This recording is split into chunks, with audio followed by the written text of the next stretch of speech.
E se tem alguém que pode, futuramente, como senador da República, ou até mesmo como presidente do Brasil um dia, colocar ordem nesse país, é o deputado Nicolas Ferreira. Olha só o discurso que ele fez ali na Câmara dos Deputados. Os ministros do STF odiaram essa fala dele. Por quê? Ele falou justamente da gastança, do esbanjamento ali no Supremo Tribunal e fez uma denúncia sobre Lula. Preste bastante atenção nesse pronunciamento que o Nicolas Ferreira acabou de fazer. Esse vídeo, inclusive, está viralizando pela internet porque é a verdade que está engasgada na garganta do povo brasileiro. Veja agora o que falou o deputado Nicolas Ferreira, que partiu para cima e expôs toda a bagunça, toda a gastança e toda a pouca vergonha que está acontecendo ali em Brasília. Dá um like nesse vídeo, se inscreva aqui no canal, vamos para a matéria. Senhores, muitas das vezes é difícil explicar para a população a nossa luta contra o STF, contra a esquerda, mas eu quero fazer aqui um breve resumo do porquê não passa de uma mera picuinha contra tudo isso. O STF custa aos pagadores de impostos mais de R$1 bilhão. Ele custa mais do que a realeza britânica. Enquanto isso, o ministro Barroso faz exigências, no camarote da Sapucaí. Ministro Alexandre de Moraes, ele está preocupado com meme na internet e condenando pessoas inocentes a 17 anos de cadeia, porque uma terrorista escreveu com um batom, perdeu uma estátua que depois de horas já foi limpada. A gente tem aí um governo processando o Bolsonaro, senhores. Olha que loucura, porque o Bolsonaro falou que mulher petista é feia. Agora a gente é obrigado a achar a petista bonita. É só o Lula mesmo para poder falar que a Gleice é uma delas. É inacreditável como num Brasil que tem 100 milhões de pessoas que não tem saneamento básico, e peço perdão aqui pro meu palavreado, não tem aonde defecar, 32 milhões de pessoas que não têm água potável, ministros do STF preocupando com banalidades, colocando um dedo em coisas que não são de sua competência. Nós temos um país onde, infelizmente, as pessoas podem ir para a sua escola e tomar um tiro de bala perdida. A gente não tem uma saúde decente. As pessoas enfrentam dificuldades de 8, 12 horas por dia para poder ir trabalhar, enquanto um bando, perdoe a palavra mais uma vez, de vagabundo que fica lá com mordomias, gastando a sua grana, e ainda se colocando como deuses desse país, decisões passam todas por eles, e o nosso povo sofre por conta disso. E a dicotomia que há quando é com a direita é inacreditável. Somente nos 2 anos de governo Bolsonaro foram 123 decisões contrárias a ele. Aí eu te pergunto, quantas decisões o STF já tomou nesse tempo de mandato do Lula contra ele? Nem contra ele, mas pedindo de esclarecimento. Já que eles gostam de pedir 48 horas para explicar fulano de tal, 3 horas para explicar tal coisa, por que que até agora o STF não pediu ao governo Lula para poder esclarecer em 48 horas as queimadas da Amazônia? Ou se não as mortes dos Yanomamis? Ou se não, da inflação que está alta?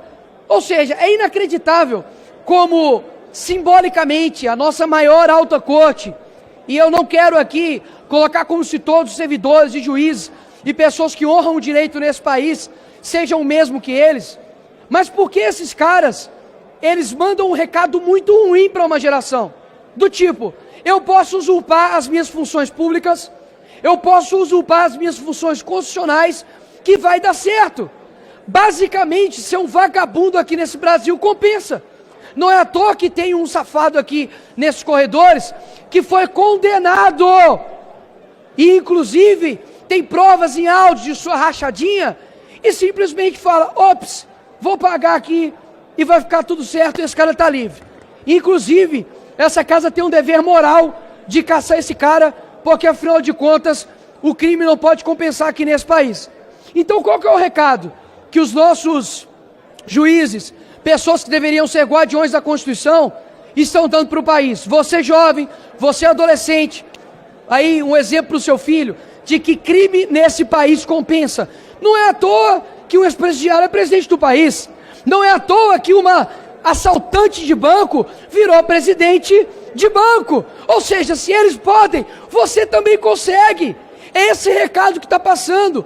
Só vai ter uma mudança real nesse país quando homens e mulheres deixarem de ser escravos de um Estado que é preguiçoso, um Estado que ajuda a criminalidade e, principalmente, parar de acreditar nas mentiras desse lado de cá, desse plenário que é a esquerda. Porque muitas das vezes, senhores, eu confesso, eu olho para, infelizmente, uma região do nosso país que é enganada, que é amordaçada pela esquerda, como, por exemplo, o Nordeste, e eu falo, mas não é possível. São anos e anos como o Maranhão, que teve o Flávio Dino como governador, como o pior índice de desenvolvimento humano, e ainda continua fazendo a mesma escolha. Como isso é possível? Porque, infelizmente, o nosso país foi adestrado a pensar somente no final de semana. Senhores, se vocês querem alterar esse país, comece alterando a matéria-prima política que nós temos. Isso daqui é um mero reflexo do que uma boa parcela da população é. Nós viemos para cá, a gente tem um gasto gigantesco público para poder, por exemplo, votar Dia Nacional do Axé. Realmente, não deve ter coisa mais importante aqui no nosso país do que a gente fazer isso. Eu clamo à nação brasileira para que nas próximas eleições, e não pense somente em eleições, porque a mudança do Brasil passa por cada um de nós, mas que nessas próximas eleições, esse Congresso ele tem que ser alterado. Mas mais do que os deputados, os senadores da República precisam ser escolhidos com uma métrica, e eu digo qual? Quem não tiver compromisso em pautar impeachment e votar favorável a impeachment de ministro do STF, para mim não serve. Muitos dizem a respeito da experiência, de idade, porque não tem, é muito sonhador, é muito ilusório, mas olha aonde os velhos, os experientes do Brasil nos levaram. Meus parabéns! A culpa de hoje termos 100 milhões de pessoas sem saneamento básico é de quem governou esse país por mais de 16 anos. A culpa dos recordes de queimadas da Amazônia é de quem governou esse país por mais de 16 anos. Ou seja, se não houver uma mudança real na população brasileira, vai passar a minha geração, vai passar a geração da minha filha, e infelizmente esse país não vai mudar. Mas aqueles que ainda têm uma certa esperança que isso aqui possa, de fato, colocar o Brasil para frente e ter um país, de fato, completamente modificado, não percam a esperança de vocês. Porque, como eu sempre digo, a esperança somos nós. A gente precisa acreditar que boas pessoas em bons locais podem alterar o rumo do nosso país. Eu não tenho dúvidas que tudo o que a esquerda deseja de você é que você desista, que você não acredite nesse país, que essa bandeira aqui de trás, ela se torne uma bandeira, assim como a nossa Constituição, invalidada, inútil, mas eu acredito que quando os bons eles se levantam, até mesmo os maus, eles começam a olhar para dentro e falam, poxa, eu acho que não vale tanto a pena ser assim. Não é possível que o Brasil ficará escravo de uma ideologia ultrapassada, de poucas pessoas que detêm o poder, e a gente vê o nosso país num futuro que nunca chega. É praticamente a forma que eu tenho para poder falar com a população brasileira, enquanto ainda há tempo, de deixar aqui algumas verdades, de que, custe o que custar, eu jamais vou abandonar o meu país tão amado, chamado Brasil. Obrigado, presidente. Eu queria aqui começar minha fala aqui, primeiro para dar total meu apoio ao meu amigo e conterrâneo, deputado federal Nicolas Ferreira, que vem sendo atacado até pela própria direita, questionando se o Nicolas é conservador, se ele é de direita, se ele é bolsonarista. Gente, eu convivo com o Nicolas já tem alguns anos já, e não faz isso com ele não, sabe? Esse pessoal que está fazendo isso com o Nicolas é um bando de invejoso, quer ter o brilho que o Nicolas tem e não vai ter. Aí esse bando de fracassado prefere ficar falando mal do Nicolas. Não faça isso com ele, não.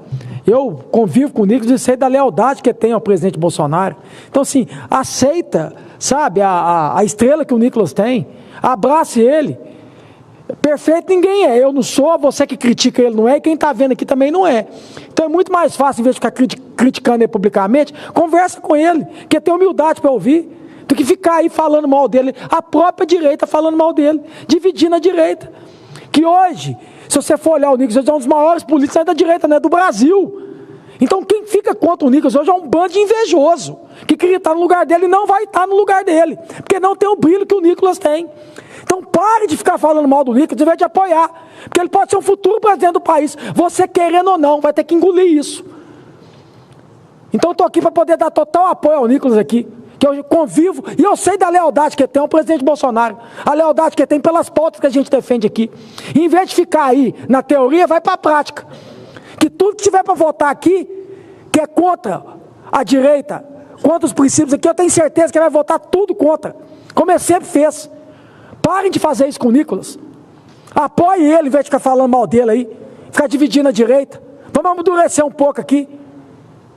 É isso que eu queria falar aqui para começar. E para falar outro assunto aqui, presidente, eu queria que chamar a atenção de toda a população brasileira, que vai ter a manifestação no Copacabana, e eu queria que chamar toda a população brasileira para ir, né, no Copacabana, lá no Rio de Janeiro. Por que eu estou falando isso, gente? É porque fica me perguntando se eu sou a favor da anistia. E eu vou dar aqui agora, por que eu sou a favor da anistia. Acabou de sair aqui, ó.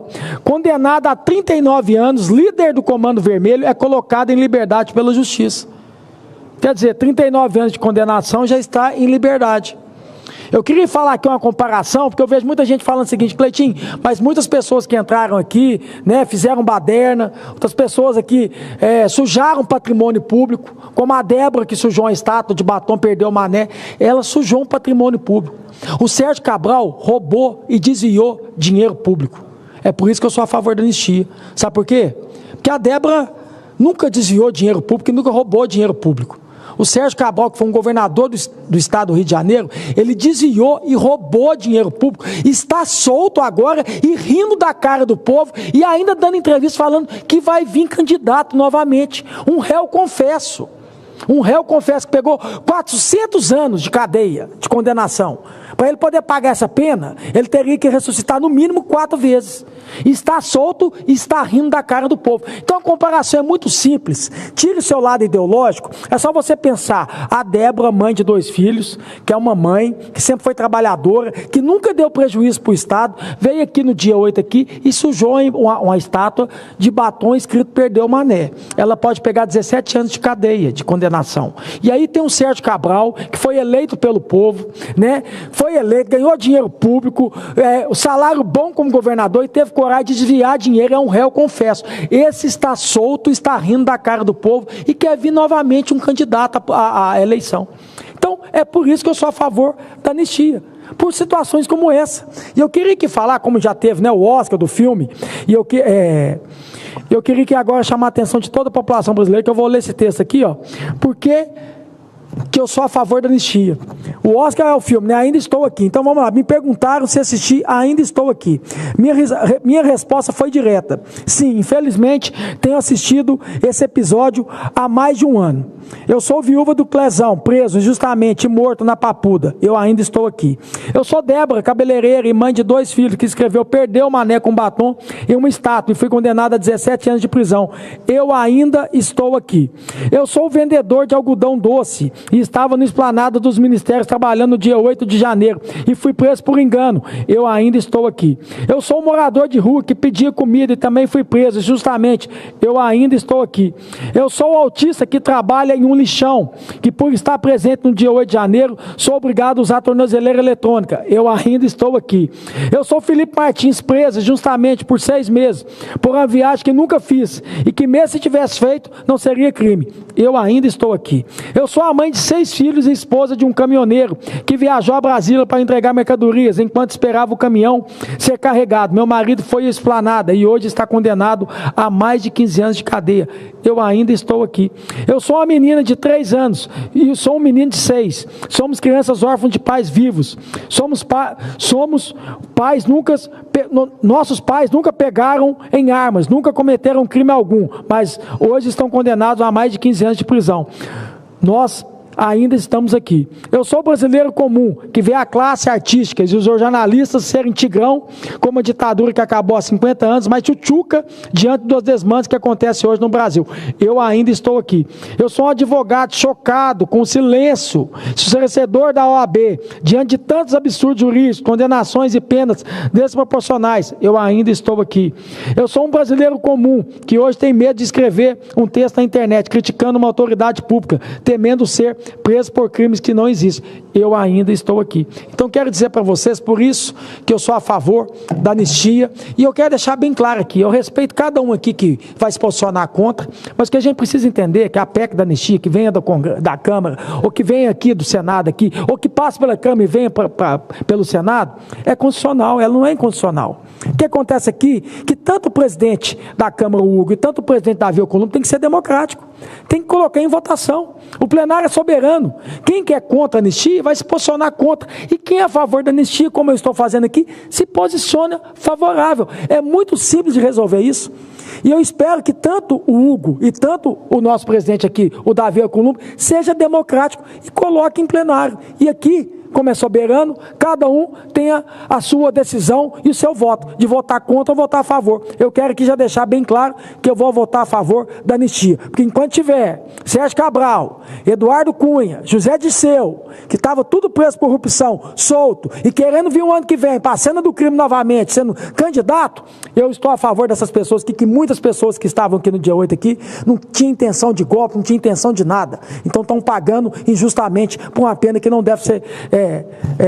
Senhor presidente, eu queria finalizar aqui dizendo também, essa fala minha aqui hoje, para toda a população brasileira, que eu estou vendo a situação se eu não ver, acho que foi o Haddad também, junto com o Alckmin, junto com o governo do Lula, pedindo para que os estados, né, também tenham a isenção do ICMS dos preços dos alimentos como a cesta básica.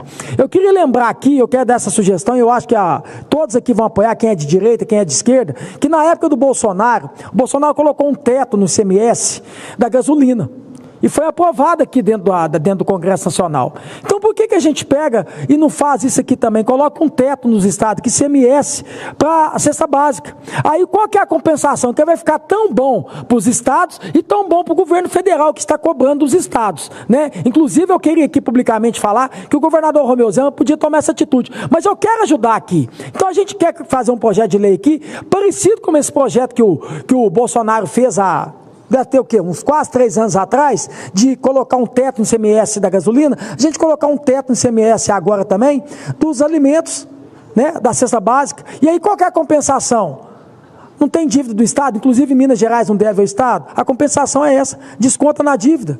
Essa é a compensação. Já que o governo está solicitando, né, jogando essa responsabilidade também para os estados, então tem essa compensação também, que o próprio governo federal também desconte da dívida que o estado, por exemplo, Minas Gerais tem com o governo federal, e o governo do estado possa zerar. Se não conseguir zerar, gente, vamos colocar um teto, porque cada um tem, né, tem a sua porcentagem hoje no ICMS, coloca um teto para poder reduzir, que eu sou favorável, que eu acho que tem que chegar na prateleira. A população brasileira não aguenta mais pagar café caro, pagar arroz caro, pagar ovos caro, então a gente tem que reduzir, e é mais que justo. E eu queria finalizar aqui, presidente, dizendo que amanhã eu e o próprio senador Gerão, que está aqui, vamos se posicionar na questão que está, porque eu quero finalizar dizendo o seguinte: o país parece que começa só depois do Carnaval, inclusive o Congresso Nacional também só começa depois do Carnaval, que a gente está começando aqui hoje, para falar a verdade, que a gente parou aqui em 18 de dezembro, se eu não me engano.